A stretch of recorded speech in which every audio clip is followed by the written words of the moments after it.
भारत इस वक्त ज़ख्म ख़ोर्दा है और वो अपना ज़ख्म चाट रहा है। इसका ये मतलब तो नहीं कि आप पूरे ख़िते को एक एटमी जंग के धाने में झोंक दें। कि पहलगाम किया क्यों और उससे अचीव क्या कर लिया। पाकिस्तान पे इल्ज़ाम लगा के उसको एक दहशतगर्द मुल्क साबित करके दुनिया में आइसोलेट करें। वो जो एलूसिव स्पेस कन्वेंशनल वॉरफेयर की थी, वो पाकिस्तान के रॉबस्ट रिस्पॉन्स ने, मिलिट्री रिस्पॉन्स ने वो स्पेस चोक कर दी। सरेंडर मोदी, राहुल गांधी ने भी कहा, फिर उनके अपने लोकसभा के अंदर बहुत आवाजें उठ रही हैं। पाकिस्तान की मोहब्बत में तो गिरफ्तार नहीं है, मगर उनका भी जो बयानिया है वो इस वक्त पाकिस्तान की फेवर में जा रहा है।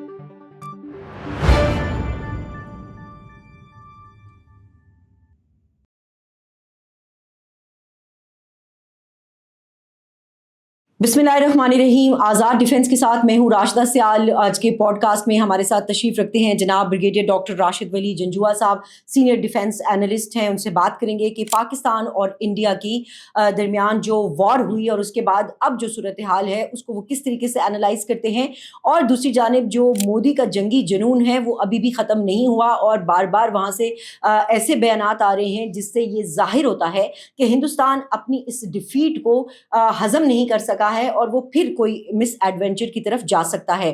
दूसरी जानिब ईरान और इसराइल की जंग जो है वो भी आए रोज हम देखते हैं कि उसमें ना सिर्फ तवालत आ रही है बल्कि उसके अंदर शिद्दत भी आ रही है। इसके इस पूरे रीजन के अंदर क्या असरात हो सकते हैं और पाकिस्तान के लिए चैलेंजेस क्या होंगे, इस हवाले से बात करते हैं। अस्सलाम वालेकुम sir, welcome to my podcast. Thank you sir, brigadier साहब बताइएगा कि इंडिया के साथ जो पाकिस्तान का मार्का हक था, पाकिस्तान को यकीनन एक बड़ी शानदार फतेह नसीब हुई, लेकिन इंडिया का आप क्या देखते हैं कि जो उनका एटीट्यूड है वो टुवर्ड्स पीस हमें नज़र नहीं आता है बल्कि वही हॉस्टाइल किस्म का एटीट्यूड है।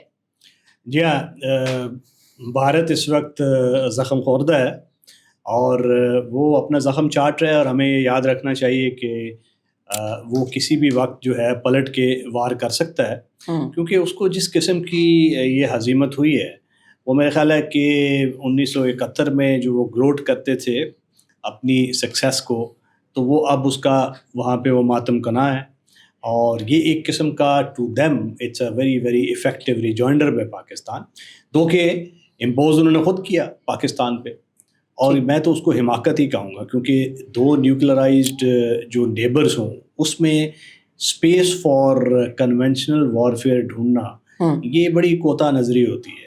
और भारत ने अपने चंद जो शॉर्ट टर्म मायोपिक मफादात के लिए ये स्पेस ढूंढने की कोशिश की, ऑर्केस्ट्रेट किया और फॉल्स फ्लैग ऑपरेशन किया। अब तो वो सत्यापाल जैसे लोग वो भी अपने अंदर से आवाज़ें उठ चुकी हैं, उनके अंदर से आवाज़ें उठ चुकी हैं। और अगर वो इस वक्त कोई हकीकत होती तो कोई ना कोई श्रेड ऑफ एविडेंस उनके पास होता। ये पहला मौका है कि उस वक्त ये बिल्कुल कोई एक इंडिविजुअल को गिरफ्तार नहीं कर पाए। सो ये एक दिस इज़ अमेजिंग। और जितनी जल्दबाजी में उन्होंने FIR जो है वो रजिस्टर की, पहलगाम की हम बात करते हैं, विदाउट एनी एविडेंस जो है विद इन 10 मिनट्स तो सर कोई FIR नहीं होती है, और पाकिस्तान को उन्होंने इल्ज़ाम भी लगा दिया। जी हाँ, बिल्कुल। देखिए, ये क्लियरली शो करता है कि ये एक प्री प्लान चीज़ थी, ऑर्केस्ट्रेटेड थी, उसके लिए कुछ मफादात थे। और इलेक्शंस ठीक है, उनके इलेक्टोरल जो मफादात हैं वो पूरे होते हैं इन चीज़ों से, मगर इसका ये मतलब तो नहीं कि आप पूरे ख़िते को एक एटमी जंग के धाने में झोंक दें। और इसको समझने के लिए आपको हिंदुत्व आइडियोलॉजी को जो अंडरस्टैंड करना बहुत ज़रूरी है। अच्छा सर, मैं थोड़ा सा आपसे जानना चाहूँगी कि आपने ये फरमाया कि इसके पीछे कुछ हिडन मोटिव्स थे, और जाहिर है वो सारी दुनिया को मालूम है कि इतना बड़ा ऑपरेशन ऐसे तो नहीं किया गया। आपके ख्याल में वो अचीव हुए और वो थे क्या? थोड़े हमारे लोग भी जाने, इसको थोड़ा सा आप इलेबोरेट कर दें, क्लैरिटी आ जाए चीज़ों में कि पहलगाम किया क्यों और उससे अचीव क्या कर लिया। देखिए, पहलगाम में उनका ऑब्जेक्टिव था, 2-3 बड़े क्लियर ऑब्जेक्टिव थे। एक तो ये था कि जो सैगिंग इनकी पॉपुलैरिटी थी, क्योंकि इस इलेक्शन में वो उस तरह का अब की बार 400 पार नहीं अचीव कर सके, और वो चाहते थे कि अभी जो स्टेट की इलेक्शन होती है ना, वो उसमें हम वो रीगेन करें वो स्पेस जो हमने लूज़ किया था उनके बकौल मेन इलेक्शन में।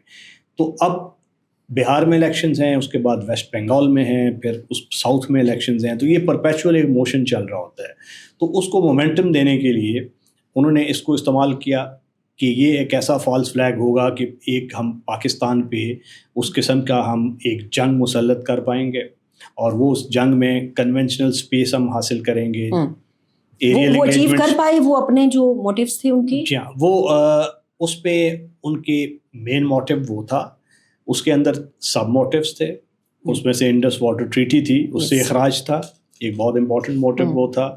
اور ایک فلپ دینا، وہ جو جس کو BLA اور ان کے جو پراکسیز ہیں جس کے گرد ہم عرصہ حیات تنگ ہو رہا تھا، تو اس کو دوبارہ ریوائیو کرنا، یہ بھی ایک موٹیو تھا. تو سب سے جو مدر موٹیو تو وہ تھا کہ پاکستان پہ الزام لگا کے اس کو ایک دہشت گرد ملک ثابت کر کے دنیا میں آئسولیٹ کریں، ایک کنونشنل وار اس کے اوپر مسلط کریں اور ویکن کریں، اور پاکستان کو مجبور کریں کہ ایک پوزیشن آف ویکنیس سے وہ خود ریکویسٹ کرے میڈیشن کے لیے، گلوبل پاورز بیچ میں شامل ہو جائیں، اور ویک پوزیشن سے جب بارگیننگ کے لیے نیگوشیٹنگ ٹیبل پر پاکستان آئے تو اس سے کچھ ایسی ایکسٹریکٹ کر لی جائیں کنسیشن جو لانگ ٹرم میں. لیکن یہ سب الٹ ہو گیا نا سر. جی، وہ اس میں وہ مکمل ناکام ہوئے. وہ جو ایلوسو اسپیس کنونشنل وارفیئر کی تھی، وہ پاکستان کے روبسٹ رسپانس نے، ملٹری رسپانس نے وہ اسپیس چوک کر دی. اب وہ جب اسپیس چوک ہوئی تو اس کی اسموک اسکرین میں البتہ انہوں نے اخراج کا جو تھا انڈس واٹر ٹریٹی سے. آپ کو لگتا ہے کہ کہیں مس کیلکولیشن ہوئی، کوئی انڈر ایسٹیمیٹ کر رہے تھے ہماری ڈیفینس کی جو کیپیبلٹیز ہیں، اور اس کے بعد جب ہمارا رسپانس گیا تھوڑے سے ہوش ٹھکانے آئے کہ بھائی یہ ہم نے کہاں پنگا لے لیا؟ بالکل، وہ اپنی کیپیسٹی کو انہوں نے اوور ایسٹیمیٹ کیا، پاکستان کے ریزالو کو، اور پاکستان کی جو کیپیسٹی ہے ماڈرن وارفیئر پروسیکیوٹ کرنے کی، اس کو انڈر ایسٹیمیٹ کیا. اور اس میں پھر نتیجہ ان کے سامنے تھا. اور وہ ایسٹیمیٹ اس لیے کیا کہ وہ ایک گھمنڈ جس کو ہیوبرس کہتے ہیں، 7 ڈیڈلی سنز ہیں وہ گریک میتھولوجی میں، تو وہ اس کا شکار ہو چکے تھے، اور ریشنل ایکٹر کے طور پہ وہ نہیں سوچ رہے تھے. اگر وہ ریشنل ایکٹر کے طور پہ سوچتے تو اس جنگ میں اس طریقے سے انوالو نہ ہوتے. اور اس کے جو ابھی کیا آپ کو نظر آتا ہے، ابھی جس طرح جو ڈیفیٹ ہے اس کے بعد جو مودی کو خود سے جس طرح سرنڈر مودی راہل گاندھی نے بھی کہا، پھر ان کے اپنے لوک سبھا کے اندر بہت آوازیں اٹھ رہی ہیں، ان کے جو کچھ آزاد میڈیا، کچھ تھوڑا سا ہی ہے، زیادہ گودی میڈیا ہے، لیکن جو تھوڑا بہت سیگمنٹس ہیں سوسائٹی کے اندر سے وہ بڑا کرٹیسائز کر رہے ہیں مودی کی پالیسیز کو. اس کو لے کر کیا آپ کو نظر آتا ہے کہ اس کو کیسے وہ ڈائجسٹ کرے گا؟ اس کا اسٹیمنا اتنا نہیں ہے کہ وہ اس کو ہضم کر سکے. جی ہاں، ان کو دیکھیے انٹرنل اس وقت کافی اس کا امبیرسمنٹ کا سامنا ہے. جی. اور ان کی جو اب کرن تھاپر صاحب ہیں، جو پاکستان کی محبت میں تو گرفتار نہیں ہے، مگر ان کا بھی جو بیانیہ ہے وہ اس وقت پاکستان کی فیور میں جا رہا ہے، کیونکہ وہ کوئی بھی چیز اگر آپ اس کو سچ اور آبجیکٹیوٹی سے انالائز کریں گے تو وہ پاکستان کی فیور میں جائے گی. اس کا وجہ یہ ہے کہ یہ بہت عرصے بعد ایک ایسی جنگ تھی جس پہ پاکستان کا جو موقف تھا وہ ایبسولوٹ فیکٹس پہ گراؤنڈڈ تھا، اور اس فیکٹس کو وہ ڈینائی نہیں کر سکتے اپنی بھرپور ایفرٹ کے. اور ان کو کانگریس سے جو انڈیا الائنس تھی، دیگر جو ریجنل پارٹیز ہیں، اس سے بڑی انٹرنل ایک اس کا ریزسٹنس کا سامنا ہے. اور میرا خیال ہے کہ یہ بڑی خطرناک ان کے لیے ہے، کیونکہ وہ جو الیکٹورل مفادات حاصل کرنے کے لیے جا رہے تھے، اس میں دیکھیے پہلگام کے بعد پہلا جلسہ انہوں نے بہار میں جا کے کیا، اور مسلمانوں کا روح سخن ان کا مسلمانوں کی طرف تھا. وہاں پہ اب بھی اسی موڈ میں ہے. اور جس طرح وہ لینگویج یوز کر رہے تھے کہ گولی کھاؤ، پاکستانی یوتھ کو انہوں نے مخاطب کر کے، پرائم منسٹر کی لینگویج ہی نہیں ہے. یہ بڑی بازاری عامیانہ سی لینگویج ہے، جس طریقے سے وہ بات کر رہے تھے، کامیکل سی وہ پگڑی پہنی ہوئی تھی. تو یہ ایک اسٹیٹسمین شپ نہیں دکھاتی نا. یہ تو یو تھنک سر کہ he can do any miss adventure again, کچھ کر سکتا ہے ابھی ریسنٹ اس میں فیوچر میں؟ ہی از آلریڈی ڈوئنگ اٹ. وہ تھرو پراکسیز ہے نا، تھرو پراکسیز ہے، اور اس میں یہ ری ڈبل کر دی ہیں اس نے ایفرٹس. آپ نے دیکھا کیسا اسپائک آیا تھا پوسٹ جو یہ 4 ڈے وار. ابھی بھی ہم اس کو نبرد آزما ہے بلوچستان میں TTP کے ساتھ. تو اب وہ اس طریقے سے تو کریں گے. اس کے بعد وہ کشمیر میں بھی انہوں نے دنیا کو یہ باور کروانا ہے کہ جو دہشت گردی کا امراغ الاپ نے، اس میں کچھ صداقت ہے. مے بی کہ ایک اور فالس فلیگ آپریشن آئے، اور جس طریقے سے وہ آپ کریں گے، اب زیادہ وہ تھوڑا سا انٹینسٹی اس کی زیادہ ہوگی، ویل نوانسڈ طریقے سے کرافٹ کریں گے، اور اس میں سے کوئی فالس ایویڈنس بھی نکالیں گے. मे बी कि उसमें से कुछ ऐसे लोग पकड़ लें, कोई हमारे गिरफ्तार जो वो पहले भी जेलों में जब होते ये हैं। वॉर चल रही थी और पहलगाम हुआ उस वक्त भी ये चीज थी कि कुछ जो Exactly. कैदी वहां पर प्रिजनर्स मौजूद हैं ऑलरेडी, उनकी लाशें दिखाकर वो ये कह सकते हैं कि ये वो लोग हैं जो कोई जिनको भी हमने वो arrest किया। इस तरह का वो मैन्युफैक्चर कर सकते हैं और false flag So, operation are कर we सकते ready हैं। for any another false flag operation? हम तैयार हैं उसके लिए? I think we are ready and we have to keep our powder dry. हमारे we have learned lessons because जो आफ्टर ग्लो होती है विक्ट्री की, उसमें बहुत सी एक कॉम्प्लिसेंसी भी आ जाती है, बट आई थिंक हमारी आर्म फोर्सेस, हमारी जो सिविल मिलिट्री लीडरशिप, वो उसका शिकार नहीं हुई है। और इस मर्तबा हमने लेसन्स भी लर्न किए हैं, हमने उनकी वीकनेसेस भी देखा है, उनकी स्ट्रेंथ को भी देखा है। एक चीज़ और जानना चाहूँगी मिस्टर, डिप्लोमेटिक फ्रंट पे, चलिए मिलिटरीली तो हमने डिस्कस कर लिया, डिप्लोमेटिक फ्रंट पे जिस तरीके से पाकिस्तान के डेलीगेशन ने लेड बाय बिलावल भुट्टो जरदारी, और ज़ाहिर है 3 उसमें फॉर्मर फॉरेन मिनिस्टर्स हैं, शहरी रहमान हैं, हिना खैर हैं, जिस तरीके से उन्होंने जाके पूरी दुनिया में अपनी नैरेटिव बयान किया, और फिर इंडिया का अगर आप देखें तो कितना बेटर लगता है आपको पाकिस्तान की जो डिप्लोमेटिक एफर्ट्स हैं? जी, ये बहुत अच्छा इनिशिएटिव था, ख़ास तौर पे बिलावल भुट्टो साहब जो कि फॉरेन मिनिस्टर भी रहे हुए हैं और यंग लुक है और थोड़े से वो इज़ मोर एनर्जेटिक है, मीडिया सावी हैं, comes across as a young representative of Pakistan. तो उन्होंने अच्छा मौसर अंदाज से आर्टिकुलेट किया है। शहरी रहमान और बाकी it was a very balanced representation. जलील अब्बास जिलानी साहब थे, so it was a very good balanced mix. और मेरे ख्याल में और करने की ज़रूरत है, इस पे इक्तफा ना करें, इस तरह के डेलीगेशंस कंटिन्यूली भेजें, क्योंकि पाकिस्तान को इस वक्त वो स्पेस इंडिया से को सीड नहीं करनी है, क्योंकि इंडिया लगातार उसने शशि थरूर को भेजा था, उनका नैरेटिव बिका नहीं, उसके बावजूद वो लोग भेजते रहेंगे, क्योंकि जो यूनाइटेड स्टेट्स में जो स्पेस है वो उसको हमने उनके लिए, इंडिया के लिए नहीं छोड़ना, ख़ास तौर पे ये मद्देनज़र रखते हुए कि जो उनकी जो ब्यूरोक्रेसी है स्टेट डिपार्टमेंट में वो प्रो इंडिया है। अभी वो दीप कपूर साहब जब आएंगे तो उसके बाद वो नीचे वो सबको साफ ज़ाहिर है कि टिल्ट किसकी तरफ होगा। डेफिनेटली वो बहुत अरसे से टिल्ट यूएस का। तो हमें और डेलीगेशंस भेजने चाहिए, हमें बल्कि थिंक टैंक्स के भी भेजने चाहिए। ये तो पार्लियामेंटेरियंस गए थे, अब वो लोग जो कि थॉट लीडर्स हैं, थिंक टैंक हेड्स हैं, एकेडमिक्स हैं, उनको भी जाना चाहिए मुख्तलिफ ज़ाविये नज़र की। उसके बाद कुछ ऐसे लोग जाएं जो कि कल्चर से, स्पोर्ट्स से, शोबिज़ से, सो ये इंटरेक्शन ज़्यादा बैलेंस मिक्स जाएं, सॉफ्ट इमेज अपना प्रेजेंट करें और साथ साथ अपना जो नैरेटिव है उसको रिबट करें। इंडस वाटर ट्रीटी पे जी, इंडस वाटर ट्रीटी पे आप क्या देखते हैं कि अब ये इस वक्त डिसफंक्शनल है, क्योंकि इसके हवाले से तो कोई बातचीत नहीं हो रही है, तो इंडिया की जानिब से इसको जिस तरीके से, बट वन साइडेडली ये नहीं किया जा सकता, एक इंटरनेशनल एग्रीमेंट है, so what options we have to restore it?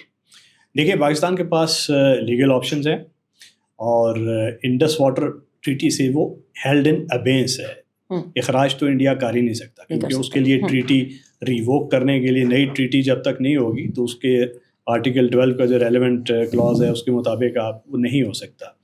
दूसरा ये कि उसका जो डिस्प्यूट रेजोल्यूशन एक क्लॉज है, उसके मुताबिक पाकिस्तान को ये केस पहले तो लेके जाना चाहिए वर्ल्ड बैंक के पास और उसको ये रिक्वेस्ट करनी चाहिए कि चूंकि आप फैसिलिटेटर थे, गारंटर नहीं है, ये एक मिसकंसेप्शन है जी, facilitator, so they are facilitators, तो they should initiate a case और इसको आप हम कहें वर्ल्ड बैंक को कि आप उनको, इंडिया को कहें कि वो आए और लेट्स टॉक इट ओवर, कि आपने अगर आर्बिट्रेशन, कोर्ट ऑफ आर्बिट्रेशन के लिए इस चीज़ को रिफ़र करना है, जो आपकी कोई इस पे ग्रीवेंसेस हैं या आपकी ऑब्जर्वेशंस हैं, तो विद इन द ट्रीटी जो मैकेनिज्म है उसको बुरूकार लाते हुए आप आएँ, और अगर पाकिस्तान के ख़िलाफ़ आपकी कोई ग्रीवेंसेस हैं, कोई ऑब्जर्वेशंस हैं, तो उनको सामने लाएँ, मगर फेस करें, इलीगल काम ना करें इससे निकलने का। दूसरा ये कि अगर वो एक स्टेप नहीं कामयाब होता तो देन पाकिस्तान इसको यूएन सिक्योरिटी काउंसिल में ले जा सकता है, उसमें, बिकॉज ये हमारी एग्जिस्टेंशियल ये एक क्राइसिस है, तो उसमें यूएन सिक्योरिटी काउंसिल अगर इसको पास करती है तो वो اس کو ہم یہ ریکمینڈ کروا سکتے ہیں کہ ICJ کا ایڈوائزری اوپینین وہ لے لیں. وہ جس طرح کے ڈائلاگ آ رہے ہوتے ہیں نریندر مودی کی جانب سے، وہ لگتا ہے کسی بالی ووڈ فلموں سے بہت زیادہ امپریسڈ ہیں کہ خون اور پانی ایک ساتھ نہیں بہہ سکتا، پتہ نہیں میری رگوں میں سندور بہتا ہے، اس ٹائپ کے بڑے عجیب و غریب سی باتیں ہوتی ہیں. پریزیڈنٹ ٹرمپ بار بار نظر آتے ہیں یہ کہتے ہوئے کہ انہوں نے پاکستان اور انڈیا کا جو ہے وہ سیز فائر کروایا. تو آپ کو لگتا ہے کہ اس وقت جو ایران کی سچویشن ہے، میں اس پہ، میرے پاس وقت تھوڑا کم ہے لیکن میں چاہ رہی ہوں کہ آپ کی موجودگی کا فائدہ اٹھاؤں، ایران کی جو سچویشن ہے اس میں تو he is adding fuel into it, تو وہاں پہ وہ یہ کیوں نہیں انہوں نے حوالہ بھی دیا ہے کہ میں کروا سکتا ہوں، بٹ آپ کو کیا لگتا ہے کہ امریکہ کا کیا اس وقت رول ہے؟ پاک بھارت دیٹ بھی جنگ روکنے کا تو وہ لیتے ہیں کریڈٹ لیتے ہیں کیونکہ he wants to get a Nobel prize, اور ان کی وہ پریٹینشنز ہیں اینٹی وار پریزیڈنٹ اپنے آپ کو شو کرنے کی. مگر جب وہ اسرائیل کی باری آتی ہے تو وہ بڑا مشکل ہو جاتا ہے، کیونکہ اسرائیلی لابی ایکچولی فیصلہ ساز قوتوں کو امریکہ میں کنٹرول کر رہی ہے. ٹرمپ صاحب اس سے مستثنا نہیں ہے، اور ٹرمپ صاحب بڑا نوانسڈ اس وقت کردار ادا کر رہے ہیں. اس وقت کبھی وہ ایران کو کہتے ہیں کہ آپ نیگوشیٹنگ ٹیبل کی طرف آئیں، جوہری افزودگی کا جو آپ کی صلاحیت ہے اس سے دستبردار ہو جائیں، جنگ کو روکیں. پریشر ٹیکٹکس ہیں. اور ایک چیز یہ ہے کہ وہ جب اسرائیل کا دفاع کی باری آئے گی تو امریکہ سالڈلی پیچھے کھڑا ہوگا، کیونکہ اگر دیکھیے ابھی تک انہوں نے جو نقصان پہنچایا ہے، جوہری جو اس کی فیسلٹیز ہیں، نتانز کو پہنچا چکے ہیں، 2-4 اور جگہوں پہ ریفائنریز پہ اٹیک کر چکے ہیں، مگر جو فرداؤ کا ایک انڈر گراؤنڈ ویل پروٹیکٹڈ ان دا ماؤنٹینز جو انریچمنٹ فیسلٹی ہے اس کو نقصان نہیں پہنچا سکتے. اس کے لیے ڈیپ پینیٹریشن بنکر بسٹنگ کیپیبلٹی ہے جو اسرائیل کے پاس نہیں ہے، امریکہ کے پاس البتہ ہے. وہ B-3 بمبر ہوتے ہیں اور اس کے GBU-57 اگر وہ لائیں گے تو وہ بڑا ڈینجرس پورٹنٹس ہیں اس میں ریڈیشن بھی آ سکتا ہے. مگر ماڈل میرا خیال ہے یہ وہی اڈاپٹ کرنا چاہتے ہیں جو لیبیا میں کیا تھا، رجیم چینج کرنا چاہتے ہیں، رجیم چینج اور اس کی کمپلیٹ دستبرداری. وہاں سے بھی وہ جتنا ان کو ملا سینٹریفیوجز وغیرہ اٹھا کے لے گئے. اب بھی بات ہو رہی ہے کہ جو 15,000 سینٹریفیوجز ہیں ان کو اٹھا کے لے جائیں گے اور اس کو پیسفل نیوکلیر پرپسز کے لیے امپورٹ کر کے اس کی اجازت ہوگی. جہاں تک رجیم چینج کا تعلق ہے یہ آبجیکٹو ہے، اس کے بغیر جو ایران ہے وہ دستبردار نہیں ہوگا. اور رجیم چینج کے لیے امریکہ کو بڑا مشکل ہوگا، اسرائیل کو بھی بہت مشکل ہوگی، کیونکہ میزائل وارفیئر اور ایریل وارفیئر جتنی آپ کر لیں آپ رجیم چینج نہیں کر سکتے تا وقت کہ گراؤنڈ پہ بوٹس آن دا گراؤنڈ نہ ہو. تو گراؤنڈ ٹروپس جب تک نہیں ہوتے آپ نے ایران آپ کو لگتا ہے کہ امریکہ ول جوائن دس وار اور گراؤنڈ آن ٹروپس کی سچویشن آ جائے گی؟ جی وہ اس وقت ہوتی ہے اگر اس کا کوئی دائرہ کار اتنا وسیع ہوتا ہے، کوئی ہرمز کا اسٹریٹ بلاک ہو جاتا ہے، کرائسس جیسی سچویشن آ جاتی ہے، اسرائیل پہ کوئی ایسا حملہ ہو جاتا ہے، امریکی بیس پہ کوئی ایسا حملہ ہو جاتا ہے، تو ایران کو اس سے گریز کرنا چاہیے ان پرووکیٹو چیزوں سے اور ریزسٹ کرنا چاہیے. اور میرا خیال ہے they should live to fight another day. اس کا کوئی قضیے کا سیز فائر کی طرف جائیں، اگر سفارتی حل کی طرف جائیں، وقتی طور پہ اگر ان کو کوئی دستبردار بھی ہونا پڑے کچھ صلاحیت سے تو وہ اس کی طرف بھی سوچنے میں کوئی آر نہیں ہے، کیونکہ stakes are built against them, deck is loaded against them. ایک اچھی چیز یہ ہے کہ چائنا نے آج بڑی ایک افیکٹو اسٹیٹمنٹ دی ہے کہ دنیا امریکہ کے بغیر بھی چل سکتی ہے، اور ظاہر ہے وہ ایران کے ساتھ تیل کی ترسیل کے حوالے ریجن میں ہے نا، ریجن میں وہ چائنا نہیں چاہے گا کہ ہاں بالکل یہ اگر ان ورسٹ کیس سینیریو جو پریڈکشنز آ رہی ہیں یا جو لوگ بات کر رہے ہیں کہ امریکہ کود سکتا ہے اس جنگ میں ڈائریکٹلی، اور اگر امریکہ کود جاتا ہے تو ہم تو امیڈیٹ نیبرز ہیں، ہم پہلے افغانستان کی وار کا ابھی تک بھگت رہے ہیں، تو ہمارے لیے کیا مشکلات یا چیلنجز ہو سکتی ہیں؟ میں چاہوں گی اس پہ آپ کا وہ 2-3 چیزیں ہو سکتی ہیں. پہلا یہ کہ ہمارا چونکہ بارڈر ان کے ساتھ ملتا ہے تو اسپل اوور اگر کوئی ریفیوجیز کا جو کہ آج تک آئی نہیں ہے ایران کے سائڈ سے، بٹ ایتھنک بلوچ نیشنل ادھر ہے، ایتھنیسٹی ہے ہمارے ہاں بھی ہے. اور یہ بھی ایک دیکھیے کہ کوئی عراقی کردستان والا معاملہ نہ ہو، کیونکہ بیلکنائزیشن اگر ایران کی ہوتی ہے، ڈی اسٹیبلائزیشن ہوتی ہے، تو جو یہاں فورسز ہیں بھارت جو ہوا دے رہا ہے BLA اور سیپریٹسٹس کو، تو ادھر اگر بلوچ جو ایرانی ہیں ان کو ان کے ساتھ ایکا کروا کے یہ سوچ، مطلب یہ ایک پاسبل ہے. یہاں پہ ایران کے سمپتائزرز بھی تو بہت سارے ہیں نا، یہ ایک فیکٹ تو ہے نا سر، پاکستان کے اندر بھی تو ہے. دیکھیے وہ اور چیز ہے. میں یہ کہہ رہا ہوں کہ اگر دوسری انیمیکل فورسز جو یہ چاہتی ہیں کہ ایک بلوچستان डिस्टेबलाइज हो, तो वो ईरानी और इधर दोनों में वो कर सकते हैं। दूसरा ये कि जो हमारा ऑयल इकॉनमी थी, जो हमारा एक स्मगल्ड इकॉनमी थी, जिससे हमारी जो पाक ये ईरान बेल्ट थी बॉर्डर की, उसकी इकॉनमी थोड़ी सी उससे वाबस्ता थी, तो वो रेस्टिव हो जाएगा। और जब वो रेस्टिव होगा, लोगों के वो उस पे रोजगार पे, तो हमारे लिए चैलेंजेस तो हैं, हमारे लिए चैलेंजेस होंगे। दूसरा चैलेंज सबसे बड़ा ये कि कोई ताबकारी का मामला ना हो। अगर फर्दों को हिट होता है और उसमें अगर कोई ताबकारी का मामला हुआ, हमें रेडिएशन मॉनिटरिंग भी करनी चाहिए। और then we have to guard our borders very well. और हमें सबसे जो अहम हमारा रिस्पॉन्स है कि we should be on the right side of international law, क्योंकि जो अगर वक़्फ़ हमारा उसूली होना चाहिए। एक तरफ नेबर है, मुस्लिम कंट्री है, दूसरी जानब सुपर पावर है, अमेरिका के साथ हमारे ताल्लुकात बड़े अच्छे हैं, तो हमारे लिए बीच में बैलेंस करना एक बड़ा चैलेंज होगा। जी हाँ, हम अपना किरदार अदा कर सकते हैं। हमें अपनी जो डिप्लोमेसी है वो चीन के साथ कोऑर्डिनेट करना चाहिए। एक रीजनल जो एक इसकी हमारा पर्सपेक्टिव है, चीन, पाकिस्तान, खत्ते के दीगर ममालिक हैं, सेंट्रल एशियन नेशंस है, SCO का फोरम है, उसको बुरोकार ला के हमें ये सिक्योरिटी काउंसिल में किरदार अदा करना चाहिए। We are non permanent members.